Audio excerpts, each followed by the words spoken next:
நல்லது பண்றதுக்கு அரசியலுக்கு வாங்கடா, கொள்ளை அடிக்கிறது கொலை பண்றதுக்கு அரசியலுக்கு. ஓடி விளையாடு ஓய்ந்திருக்கலாகாது. அதுக்கு தான் சூப்பர் சரவணா ஸ்டோர்ஸ்ல சம்மருக்கு ஆடைகள் வாங்கும் போது அவுட்டோர் கேம்ஸ் ஃப்ரீ. ஓடு ஆடு விளையாடு. சூப்பர் சரவணா ஸ்டோர்ஸ் சம்மா கோடையை கொண்டாடலாம். ஒன்றுபட்ட அதிமுக தேவை செங்கோட்டையன் அந்த கருத்தை தெரிவித்தார். அவர் நீக்கப்பட்டார். எடப்பாடி பழனிசாமி அவர்கள் என்ன ஒரு மனநிலையில இருக்காரு? ஒரு சர்வாதிகார போக்குல பண்றாரு. அப்படி இல்லை, அவர் தலைமையை தக்க வைத்துக் கொள்வார். ஆனால் கட்சி எடப்பாடி பழனிசாமி அவர்கள் பொறுப்பெடுத்ததற்கு பிறகு இவ்வளவு பேர் கட்சிக்குள்ள வந்திருக்காங்க அப்படிங்கிறது யாரு? ஒன்வே டிராபிக்காவே இருக்குது. இது வே அவுட் தான் இருக்குது, வே இன் இல்ல. அவர்கள் கூட ஒரு பிரஸ் மீட்ல சொன்னாங்க, என்னன்னா ஆரம் வீரப்பன் அவர்களுக்கு நடந்திருக்கு. அப்பெல்லாம் அவங்க கடுமையா ஜெயலலிதா அவர்களை விமர்சிச்சாங்க. இருந்தாலும் அவங்களை நாளைக்கு அமைச்சர் பதவியெல்லாம் கொடுத்தாங்க. இந்த குவாலிட்டி ஏன் எடப்பாடி பழனிசாமிக்கு ஏன் இல்லை அப்படின்ற கேள்வி எழுப்புங்க. நியாயமான கேள்வி நினைக்கிறேன். அப்படிப்பட்ட நபரை தேர்ந்தெடுத்து முதலமைச்சர் பதவியில அமர்த்த முடியாது. தாவேகாவை ஆதரிக்கலாம்ங்கிற முடிவு யாரை கேட்டு எடுத்தாங்க? இதற்கு முன்பு செங்கோட்டையனை பத்தி எவ்வளவு தரக்குறைவா சி.வி. சண்முகம் பேசினாரு. ஆமா, அப்ப அது இன்னைக்கு இவங்களுக்கு பொருந்தும்ல. யாருங்க இந்த லீமா ரோஸ்? எதுக்கு அந்த அம்மா கூட கட்சியில இவ்வளவு பேர் நீக்கின எடப்பாடி பழனிசாமி அந்த நீக்கல? அது ஏன் சார்? அது ஏன் பயப்படுகிறாரா இல்ல வாங்கிட்டமேன்னு சொல்லிட்டு கூச்சப்படுகிறாரா? எங்க கொரோனாவை தான் நீங்க அங்கீகரிக்கணும்னு சொல்றாங்க. இப்ப எடப்பாடி தரப்பு, சி.வி. சண்முகம் தரப்பு எங்க கொரோனாவை அங்கீகரிக்கணும்னு சொல்றாங்க. இப்ப 25, 22 நீங்க இருக்கிறப்போ இங்க சட்ட சிக்கல் நிலவுது சார். இதுல எப்படி சார் முடியும்? இதெல்லாம் அப்படியே கொண்டு போவாங்க.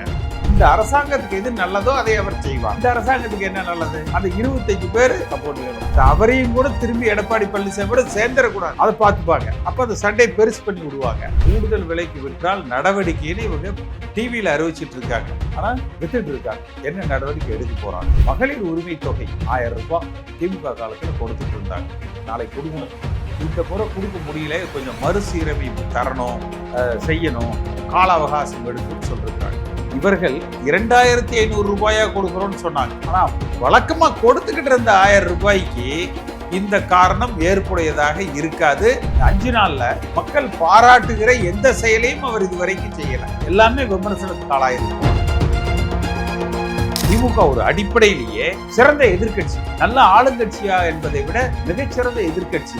நோண்டி நொங்க எடுத்துருவாங்க. விஜய் அவர்களும் பெரிய ஒரு சிக்கல் இருக்கு இவங்க இருக்கு கூட.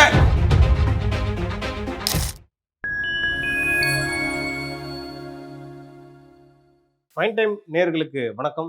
இன்று நம்மோடு இணைந்திருப்பவர் முன்னாள் நாடாளுமன்ற உறுப்பினர் திரு கே.சி. பழனிசாமி அவர்கள். சார், அம்மையார் ஜெயலலிதா அவர்களுடைய மறைவுக்கு பிறகு அதிமுக இன்னைக்கு பல அணிகளா பிரிஞ்சு கிடக்கு. இப்போ புதுசா எஸ்.பி. வேலுமணி, சி.வி. சண்முகம் இவங்க தரப்புல இன்னொரு அணியா இப்ப பிளவுபட்டிருக்கு சார். இதுக்கப்புறம் அதிமுகவோட நிலைமை எப்படி இருக்கு? ஏன்னா இப்ப ரொம்ப பரிதாபமா இருக்கு. உங்களுடைய பார்வை என்ன சார்? நிச்சயமா, அதாவது சென்ற நாடாளுமன்ற தேர்தல் முடிந்த உடனேயே ஒரு ஒன்றுபட்ட அதிமுக தேவை.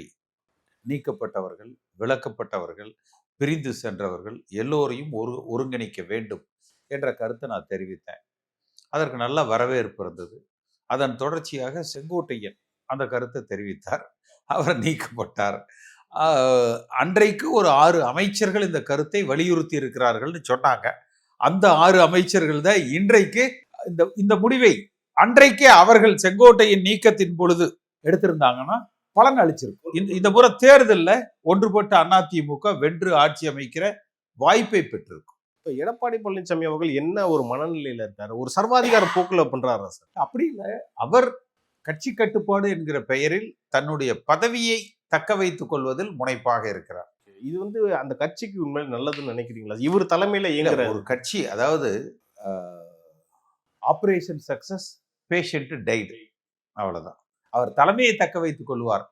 ஆனால் கட்சி ஒன்று அவரை மறந்துடக்கூடாது. கல்லு கண்ணாடியில் அடிச்சாலும், கண்ணாடி கல்லில் அடிச்சாலும் சேதாரம் கண்ணாடிக்கு தான். அப்ப நிர்வாகிகள் தவறு செய்தாலும், கட்சியினுடைய தலைமை தவறு செய்தாலும் சேதாரம் என்பது கட்சிக்கு. தன்னுடைய வாக்கு பலத்தை இழந்து கொண்டு வருகிறது. இவர் முதலமைச்சராக பொறுப்பேற்கிற பொழுது 45% வாக்கு வங்கி, 130 சட்டமன்ற உறுப்பினர்கள், 50 நாடாளுமன்ற உறுப்பினர்கள் என்று இருந்த கட்சி இன்றைக்கு நாடாளுமன்றத்தில் பிரதிநிதித்துவம் இல்லை.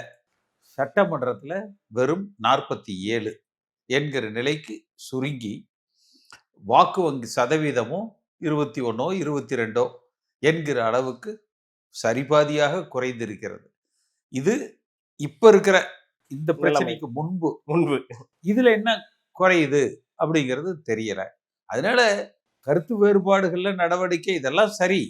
இதுவரைக்கும் கட்சிக்குள்ள வந்தவங்க யாரு? எடப்பாடி பழனிசாமி அவர்கள் பொறுப்பெடுத்ததற்கு பிறகு இவ்வளவு பேர் கட்சிக்குள்ள வந்திருக்காங்க அப்படிங்கிறது யாரு? ஒன் வே டிராபிக்காவே இருக்குது. இது வே அவுட் தான் இருக்குது, வே இன் இல்லை. இப்ப அம்மா காலத்துல கொஞ்சம் பேர் வெளியே 10 பேர் வெளியே போனாங்கன்னா 100 பேர் உள்ள வந்தாங்க. இங்க 1000 பேர் வெளியில போனாங்கன்னா 5 பேர் கூட உள்ள வர்றது இல்லை. ரைட்டு, வெளியில போனவங்களையாவது பேசி கீசி ஒரு சில காலத்துக்கு அப்புறம் இணைச்சு அது மாதிரிலாம் எந்த நடவடிக்கையுமே இல்லை. இந்த விஜய் சொல்லுவோம் அப்படி இல்லைன்னா என் பேச்சை நானே கேட்கணும், அந்த லெவல்ல போயிட்டு இருக்கு. ஏன்னா நேற்று சசிகலா அவர்கள் கூட ஒரு பிரஸ் மீட்ல சொன்னாங்க. என்னன்னா, இது இவர் பாஷா படம் அந்த முன்னாள் அமைச்சர் ஒருத்தர் இருந்தார்ல சார், பாஷா படத்தோட தயாரிப்பாளர், அவருக்கும் இந்த நிலைமை நடந்திருக்கு. ஆரம் வீரப்பன் அவர்களுக்கும் நடந்திருக்கு. அப்பெல்லாம் அவங்க கடுமையா ஜெயலலிதா அவர்களை விமர்சிச்சாங்க. இருந்தாலும் அவங்களை நாளைக்கு அமைச்சர் பதவியெல்லாம் கொடுத்தாங்க. இந்த குவாலிட்டி ஏன் எடப்பாடி பழனிசாமிக்கு ஏன் இல்லை அப்படின்ற கேள்வி எழுப்பியிருக்காங்க. நியாயமான கேள்வி நினைக்கிறீங்களா? அப்படிப்பட்ட நபரை தேர்ந்தெடுத்து முதலமைச்சர் பதவியில அமர்த்தினது யாரு? அமர்த்தினது யாருன்னு சசிகலா அவர்கள். ஏன் அவங்க இதெல்லாம் பார்க்கல? அவங்க அப்ப யோசிக்கலையா சார்? அவ்வளவுதான். ஸோ இதுக்கு அவரும் ஒரு குற்றவாளி, ஒரு வகையில அவரும் பொறுப்பு சார். அன்னைக்கு அந்த சூழ்நிலையில முடிவு எடுத்திருக்கலாம். இவர் இப்படிப்பட்டவர்னா அன்னைக்கு அவங்களுக்கு தெரிஞ்சிருக்காது இல்ல சார். ஓகே, இப்ப என்ன பண்ண முடியும்? தெரிஞ்சு என்ன பண்ண முடியும்? இப்ப எல்லாரும் ஒன்னா சேரணும், மீண்டும் ஆளுகிற வாய்ப்பை அதிமுக பெறணும். இதுதான் ஒவ்வொரு சாதாரண அதிமுக தொண்டரும் எதிர்பார்ப்பது. இப்ப சி.வி. சண்முகம் என்ன சொல்றாருன்னா, பாஜகவோட ஃபர்ஸ்ட் எடப்பாடி பழனிசாமி அவர்கள் கூட்டணி வைக்கலாம்னு சொன்னாரு. அதுக்கப்புறம் திரும்ப பின்வாங்கினாரு. இப்ப மறுபடியும் கூட்டணி வைக்கிறது, இதெல்லாம் எதுவுமே கட்சியின் டைரக்டா ஒரு முடிவு எடுக்கல, கேட்கலன்னு சொல்றாரு சார். இதெல்லாமே அவரை யாருகிட்ட கேட்டுட்டு தாவாக கூட ஆதரிக்கலான்னு முடிவு எடுத்தாரு. பெரும்பான்மை தவறு ஒரு பக்கம் இல்லைங்க, எல்லா தரப்புலையும் இருக்குது. நீங்க குணம் நாடி குற்றமும் நாடி அதில் மிகை நாடி மிக்க குழல்பாங்க. தவறு எல்லா இடத்துலயும் இருக்கு. சி.வி. சண்முகத்துக்கிட்டே இருக்கு, வேலுமணிகிட்டே இருக்கு. இவர் யாரை கேட்டு அந்த முடிவு எடுத்தார்? இப்ப தாவேகாவை ஆதரிக்கலாம்ங்கிற முடிவு யாரை கேட்டு எடுத்தாங்க? இதற்கு முன்பு செங்கோட்டையனை பத்தி எவ்வளவு தரக்குறைவா சி.வி. சண்முகம் பேசினாரு, வேலுமணியும் பேசினார். ஆமா, அப்ப அது இன்னைக்கு இவங்களுக்கு பொருந்தும் இல்ல. அப்ப என்ன மனநிலையில இதெல்லாம் பண்றாங்க சார்? எல்லாரும் சுயநலம் தானங்க. அதாவது கட்சி இப்ப எம்ஜிஆர் காலத்துல நாங்கெல்லாம் உருவாகி வந்தோம்னா, இப்ப என்னையெல்லாம் நீக்கி 8-9 வருஷம் ஆச்சு. எந்த காலமா இருந்தாலும் நம்ம அதிமுக தாங்கன்ட்டு அப்படியே இருக்கிறோம். இன்னைக்கு ஒரு அதிமுக காரராகவே நம்ம பயணிச்சுக்கிட்டு இருக்கிறோம். பட் இவங்கெல்லாம் பார்த்தீங்கன்னா அதிகாரம், பணம், அதை நோக்கி பயணிக்கிறாங்க. யாருங்க இந்த லீமா ரோஸ்? எதுக்கு அந்த அம்மாவை கொண்டாந்து கட்சியில? ஒரு பெரிய வேடிக்கை என்னன்னா, இவ்வளவு பேர் நீக்கின எடப்பாடி பழனிசாமி அந்த அம்மாவை நீக்கல. அது ஏன் சார்? அது ஏன்? இத போடுங்க, இத தம்ப்நெயில்ல வச்சு போடுங்க. இவ்வளவு பேரை நீக்கின எடப்பாடி பழனிசாமி லீமா ரோஸை நீக்காததற்கு காரணம் என்ன? பயப்படுகிறாரா, இல்ல வாங்கிட்டமேன்னு சொல்லிட்டு கூச்சப்படுகிறாரா? வாங்கினதுக்கு வஞ்சகம் இல்லாம நடந்துக்கணும்னு நினைக்கிறேன். இது தப்பு. இவ்வளவு பேர்த்த பதவி நீக்கிறீங்கல்ல, அந்த அம்மா லீமா ரோஸ் பதவி ஏன் நீக்கல? இது தப்பு. அது நேத்து வந்தவங்க கட்சி, நேத்து வரட்டும், முந்தா நாள் வரட்டுமோ. அப்ப நேத்து வந்தவங்களுக்கு உனக்கு இந்த வேலையான்னு சொல்லிட்டு எம்எல்ஏவையும் சேர்த்துல நீக்கி இருக்கணும். அந்த அம்மாவை அடிப்படை பொறுப்புல இருந்து நீக்கி இருக்கணும். ஆனா ஏதோ மகளிர் அணியோ ஏதோ ஏன் நீக்கல? அதைய இப்ப எனக்கு ஒரு அதிமுக தொண்டை அனுப்பிச்சா, அண்ணா கேளுங்கண்ணே, ஏன்னா இது நடக்காம இருக்கு? இதெல்லாம் தொண்டர்கள் பாக்குறாங்க பாருங்க. ஒவ்வொரு எனக்கு நான் கூட இது யோசிக்கல. இப்போ ஒரு கட்சிக்காரர் எனக்கு அனுப்பிச்சு விட்டாரு, அண்ணே கொஞ்சம் இதை கேளுங்க அப்படி. இல்லை சார், இப்போ ஸ்பீக்கர் கூட போய் பார்க்க போறதா சொல்லியிருக்காங்க. நாளைக்கு எங்க கொறடாவை தான் நீங்க அங்கீகரிக்கணும்னு சொல்றாங்க. இப்போ எடப்பாடி தரப்பு, சி.வி. சண்முகம் தரப்பு எங்க கொறடாவை அங்கீகரிக்கணும்னு சொல்றாங்க. இப்போ 25-22 நீங்க இருக்கிறப்போ இங்க சட்ட சிக்கல் நிலவுது சார். இதுல எப்படி சார் முடியும்? இதெல்லாம் அப்படியே கொண்டு போவாங்க, இதை அப்படியே கொண்டு போவாங்க. ஆனந்தமா அவங்களுக்கு, அதாவது ஃப்ரீயா ஒரு 25 பேர் ஆதரவு இருக்கு. எந்த நிலையிலையும் கத்தியின்றி ரத்தமின்றி யுத்தமின்றி எந்த பிரச்சனையும் இல்லாம 25 பேர் வலியன்னு அண்ணே உங்களை நாங்க ஆதரிக்கிறோம்னு சொல்லி நிக்கிறா. வச்சுப்போம், அதை ஒரு பக்கமா வச்சுப்போம். யார் நீக்கினாரோ இன்னைக்கு ஒரு சபாநாயகரா இருக்காரு. நானும் அவர் தானே ஒன்னா இந்த ஒருங்கிணைப்பு குழு எல்லாம் ஆரம்பிச்சு பண்ணோம். அது ஓகே சார், அவர் மேல ஒரு நல்ல ஒரு அபிப்பிராயம் இருக்கு ஜெசிடி பிரபாகரன் அவர் மேல. இப்போ வந்து கரெக்டா நடத்துவார்ன்ற நம்பிக்கை இருக்கா சார் உங்களுக்கு சபாநாயகரா? ஒரு கட்சி சார்பாக இருக்கிற பொழுது கட்சி முடிவுகள் தானே அவங்க போவாங்க. அவங்க இந்த அரசாங்கத்துக்கு எது நல்லதோ அதை அவர் செய்வார். இந்த அரசாங்கத்துக்கு என்ன நல்லது, அந்த 25 பேர் சப்போர்ட் வேணும், அவரையும் கூட திரும்பி எடப்பாடி பழனிசாமியோட சேர்ந்துடக்கூடாது, அதை பார்த்துப்பாங்க. அப்ப அந்த சண்டை பெருசு பண்ணி விடுவாங்க. இந்த குரூப்பை தனி விங்க அதிமுக 1 அதிமுக 2 அப்படிதான் எங்க சார். அடுத்த ஒரு 5 வருஷத்துக்கு இது நடக்கும்ன்றீங்களா? ஆமா, முடிஞ்ச வரை கொண்டு போவாங்க. சரி இல்லைன்னு வச்சுக்கோங்க, வேற எதனாச்சும் ஒரு பிரச்சனை நடந்துருதுன்னு வச்சுக்கோங்க, டிஸ்குவாலிஃபை தானே பண்ணுவீங்க. அதுல 25ல அவங்க கண்டெஸ்ட் பண்ணி இன்றைய தேதிக்கு நான் சொல்றது இப்ப இருந்து ஒரு 6 மாசத்துக்குள்ள எலெக்ஷன் வந்ததுடா, அதுல ஒரு 15-20 அடிச்சாங்கன்னா 108-20 என்னாச்சு, மெஜாரிட்டில வரும். அவ்வளவுதான் கவர்மெண்ட், அவ்வளவுதான். ஓகே சார், இப்போ வரைக்கும் திரு விஜய் அவர்கள் பதவி ஏற்று ஒரு 5 நாள் ஆகுது சார். இது வரைக்கும் அவருடைய செயல்பாடுகள் எப்படி இருக்கு? நேத்து சட்டப்பேரவையில் அவர் பண்ண விஷயம்லாம் எப்படி சார்? 2 விஷயங்கள். ஒன்று 10 ரூபா பாலாஜின்னு பாடினாரு, இப்ப 10 ரூபா ஆதவனு பாடக்கூடிய நிலை இருக்குன்னு இன்னைக்கு காலையில தினமலர் பத்திரிகையில வந்திருக்கு. கூடுதல் விலைக்கு விற்றால் நடவடிக்கைன்னு இவங்க டிவியில அறிவிச்சிட்டு இருக்காங்க. ஆனா வித்துட்டு இருக்காங்க. என்ன நடவடிக்கை எடுக்க போறாங்க? ஆனா இன்னைக்கு இலாக்கா யாருக்குன்னு இன்னும் அனௌன்ஸ் பண்ணல சார். அதெல்லாம் இல்ல, அதிகாரிகள் தாங்க செய்யறாங்க. அதெல்லாம் மந்திரியா ரைடு போறாரு. ஒன்று. அடுத்த பெரிய விஷயம், மகளிர் உரிமை தொகை 1000 ரூபாய் திமுக காலத்துல கொடுத்துட்டு இருந்தாங்க. மே 15ஆம் தேதி நாளை கொடுக்கணும். இந்த முறை கொடுக்க முடியல, கொஞ்சம் மறுசீரமைப்பு தரணும், செய்யணும், கால அவகாசம் எடுக்கும்னு சொல்றாங்க. இவர்கள் 2500 ரூபாயா கொடுக்கறோம்னு சொன்னாங்க. நீங்க வேணா சேர்த்து கொடுக்கிற 1500 ரூபாய்க்கு அந்த காரணம் சொல்லலாம். ஆனா வழக்கமா கொடுத்துக்கிட்டு இருந்த 1000 ரூபாய்க்கு இந்த காரணம் ஏற்புடையதாக இருக்காது. உங்களை நம்பி வாக்களித்த பெண்கள் பாதிக்கப்பட்டால், அவர்கள் வயிறு எரிந்தால் உங்கள் அரசாங்கத்தின் அஸ்திவாரம் ஆடி போய்விடும். அதனால முதல்ல நாளைக்குள்ள இந்த 1000 ரூபாயை கொடுங்க. இனி 1 மாசமோ 2 மாசமோ 3 மாத காலத்துக்குள் மீதம் இருக்கிற 1500 ரூபாயோ இந்த 3 மாசத்துக்கு சேர்த்து வித் அரியர்ஸ் கொடுங்க. அப்படி இல்லை என்றால் நீங்கள் நாணயமற்றவர், நேர்மையற்றவர், ஒரு சொல்லுகிற சொல்லை வாக்கை காப்பாற்றாதவர் என்கிற பெயருக்கு அவர் ஆளாவார். ஏன்னா ஏற்கனவே அவர் சட்டமன்றத்திலயும் சொல்லிட்டாரு, கடந்த திமுக ஆட்சியில கொண்டு வரப்பட்ட திட்டங்களையும் நாங்க வந்து செயல்படுத்துவோம் சொல்லிட்டு இந்த மாதிரி சொல்றத வந்து நீங்க அது இல்ல 2500 சொன்னாரு. ஆமா, அப்ப நீங்க மறுசீரமைப்பு அடிஷனலா வர்ற 1500 சொல்லலாம். இதுவரை கொடுத்த 1000 ரூபாய்க்கு வராது இல்ல. ஆனா மாணவர்களுக்கு கொடுக்கப்பட்ட 1000 வந்து நாங்க கண்டினியூ பண்றோம்னு சொல்லியிருக்காரு சார். மறுபக்கம் ஏன் இதுக்கு மட்டும் டார்கெட் பண்றாருன்னு எனக்கு ஏன்னா அந்த பொம்பளைங்க தானே ஓட்டு போட்டாங்க, அவங்க தானே ஓட்டு போட்டாங்க. ஏமா போட்டு என்ன தொல்லை பண்ணிட்டீங்கிறதுக்கா என்னன்னு தெரியல. இல்ல 1 மாசத்துல நம்ம இந்த முடிவுக்கு வர்றது நம்ம ரொம்ப அவசரப்படுறோமோன்னு தோணுது. நான் அதான் சொல்றேன், கொடுத்து கொண்டு இருக்கிற அந்த 1000 ரூபாயை கொடுக்கலாம்ல, அது ஏன் கொடுக்க? அதுல வந்து சிக்கல் இருக்காது. அதுல யாரும் அதுக்கு நோ எக்ஸ்கியூஸ். ஏன்னா ஒரு 2 மாசத்துக்கு முன்னாடி முன்னாள் முதல்வர் அந்த ஸ்டாலின் 5000 ரூபாய் போட்டாரு. இப்ப இருக்கக்கூடிய 1000 ரூபாய் கொடுக்கலன்னா மக்கள் மத்தியில ஒரு கொந்தளிப்பு வருமே சார். கட்டாயம் வரும். ஒரு முதல் அதிருப்தியாக அது இருக்கும். ஏன்னா ஏற்கனவே வந்து இப்ப இதுவரை இன்னும் பிடி கூட வச்சுக்கல, இந்த 5 நாள்ல மக்கள் பாராட்டுகிற எந்த செயலையும் அவர் இதுவரைக்கும் செய்யல. எல்லாமே விமர்சனத்துக்கு ஆளாயிருக்குது. அந்த மின்துறையில பாத்தீங்கன்னா அந்த யூனிட் 200 யூனிட் ஃப்ரீன்னு சொன்னாரு. அது ஒரு பெரிய குழப்பத்துக்கு அப்புறம் அப்படியே உருட்டி அதை சரி பண்ணாங்க. அப்புறம் ஒரு ஜியோ போட்டு ஒருத்தர் ஓஎஸ்டியை போட்டாங்க, அதுவும் பேக் ஃபயர் ஆச்சு. இப்ப இது மக்கள் பாராட்டை பெறுகிற வகையில் இதுவரை எந்த செயலும் செய்யல. ஆனா அவர் என்ன சொல்றாருன்னா, நாங்க வந்து எதிர்ப்பு வந்துச்சுன்னா அதை நாங்க கேட்க செவி சாய்க்கிற இடத்துல நாங்க இருக்கோம், நாங்க ஒரு எதிர்கட்சி சொன்னா கூட நாங்க மதிக்கிறோம் அப்படின்னு சொல்றாரு. அது வந்து அவர் இயலாமையை காட்டுது. மக்கள் மிதிச்சிருவாங்க இப்படி போயிட்டு இருந்தா.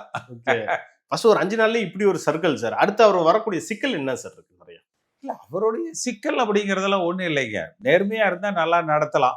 நேர்மையா இருக்க முடியுமா? லாட்டரி மருமகன் அங்க இருக்காரு. நேர்மைக்கு அவர்களுக்கு எவ்வளவு பெரிய தூரம்.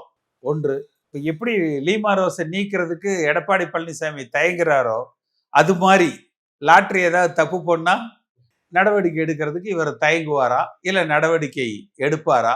இந்த கவர்மெண்ட் ரன் பண்றதுக்கு அந்த ஃபேமிலி பெரிய ஒரு முக்கிய புள்ளியா இருக்குன்னு நினைக்கிறீங்களா?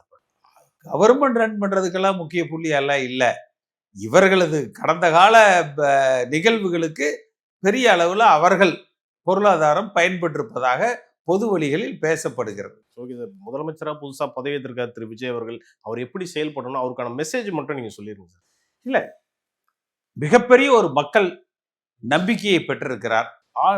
கட்சி ஆரம்பித்து 2 ஆண்டுகளுக்குள் ஆளுகிற வாய்ப்பை பெற்றிருக்கிறார். அதிர்ஷ்டவசமாக அதிமுக பிளவு அவரது ஆட்சிக்கு ஒரு ஸ்திரத்தன்மையை கொடுக்கிறது. ஊழலற்ற ஆட்சியை, நேர்மையான ஒரு ஆட்சியை என்ன நீங்கள் மக்களுக்கு உறுதி கொடுத்திருக்கிறீர்களோ, அதாவது என்ன தூய சக்தி, அதிலிருந்து எல்லளவு குறைபாடு இல்லாமல் இந்த அரசாங்கத்தை வழிநடத்த வேண்டும். ஒரு தனியாளா நின்று 230 ஏன்னா தூக்கி கொண்டாடுகிற மக்கள் தூக்கி எறிவதற்கும் தயங்க மாட்டாங்க. அடுத்து இவருக்கு அதிகமாக ஆதரவளித்த அந்த ஜென் ஜி, இந்த இளைஞர்கள் இருக்கிறாங்க பாத்தீங்களா, அது ஒரு ஃபாஸ்டா தங்களை இப்ப அதாவது எம்ஜிஆரை நம்பி வந்தவங்க எல்லாம் நம்ம வாழ்நாள் பூரா எம்ஜிஆர் தாங்க, திமுகவுக்கு கமிட்டட், அது மாதிரி எல்லாமே கமிட்டட். இவரது பொறுத்த வரைக்கும் ஒரு பஃபே மாதிரி, திமுக இருந்து ஒரு 50 லட்சம் ஓட்டு, அதிமுக இருந்து ஒரு 50 லட்சம் ஓட்டு, பிஜேபியில இருந்து ஒரு 10 லட்சம் ஓட்டு, அல்லது சீமான் இருந்து ஒரு 10 லட்சம் ஓட்டு, பாட்டாளி மக்கள் கட்சியிலிருந்து ஒரு 5 லட்சம் ஓட்டு, புதுசா வந்தவங்க ஒரு 20 லட்சம் ஓட்டு. இதுதான் விஜய் கட்சியோட வாக்கு. அதனால என்னைக்கு வேணாலும் மாறலாம். இது எங்க இருந்தாலும் இவருடைய வாக்குங்க, கமிட்டட் ஓட்டு அல்ல. அப்ப இவைகள் இதற்கு முன்பு சீமானை ஆதரித்தவர்கள், அண்ணாமலையை ஆதரித்தவர்கள் ஒரு ஃபாஸ்டா சலிப்படைஞ்சிருவாங்க. இதெல்லாம் இந்த சோசியல் மீடியால வர்றதானே, சீக்கிரம் சலிப்படைஞ்சிருவாங்க. அடுத்து வாட் நெக்ஸ்ட் நல்லதுனாலும் கொண்டாடிடுவாங்க, ஒரு சின்ன தவறுனாலும் அடிச்சு நொறுக்கிடுவாங்க.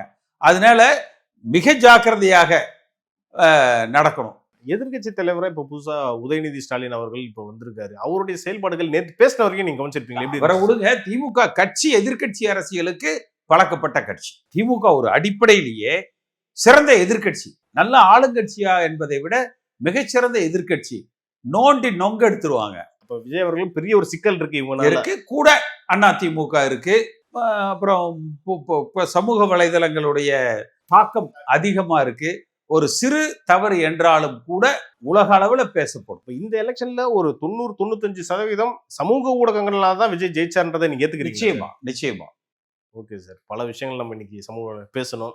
இது குறித்து அடுத்தடுத்த நிகழ்ச்சிகள் இன்னும் நம்ம டீட்டெயிலாக பேசலாம் சார். நன்றி சார்.